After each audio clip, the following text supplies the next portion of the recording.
Happy கேரன் வணக்கம். இன்றைக்கி நம்ம one of the world's best side dish பார்க்க போகிறோங்க.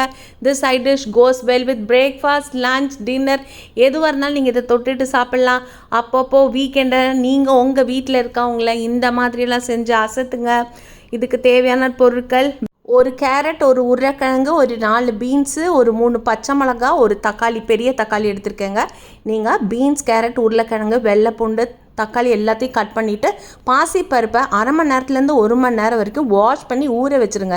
தேங்காய் பால் எடுத்து வச்சுக்கோங்க. தேங்காய் பால் ஆட் பண்ணுறதாங்க டேஸ்ட்டே அலாதியாக இருக்கும். அதுக்கப்புறம் அரைக்கிறதுக்கு இஞ்சி, பூண்டு, கருவேப்பிலை, பச்சை மிளகா இது எல்லாத்தையுமே தண்ணி விடாமல் மிக்சியில் 1-2 அரைச்சி தனியாக எடுத்து வச்சுக்கோங்க. இந்த பொருள் எல்லாமே வாசனை அரோமேட்டிக்காக செம்மையாக இருக்குங்க இது நீங்கள் சமைக்க. அதுக்கப்புறம் அரை மணி நேரத்துலேருந்து 1 மணி நேரம் வரைக்கும் ஊற வச்ச பாசிப்பருப்பு எடுத்து ஒரு குக்கரில் போட்டுட்டு அதோட நீங்கள் நறுக்கி வச்ச காய்கறிகளை சேருங்க. பச்சை மிளகா, பூண்டு எல்லாத்தையுமே சேர்த்திடுங்க.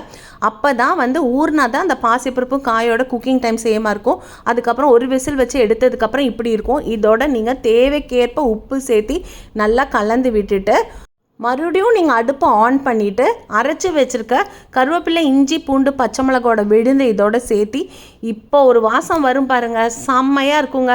அதுக்கப்புறமா இந்த தேங்காய் பால் எடுத்து வச்சுருக்க தேங்காய் பால் இதோட சேர்த்தி ஒரு கிண்டிட்டு லேசாக சூடு ஏறின உடனே அடுப்பை ஆஃப் பண்ணிடுங்க.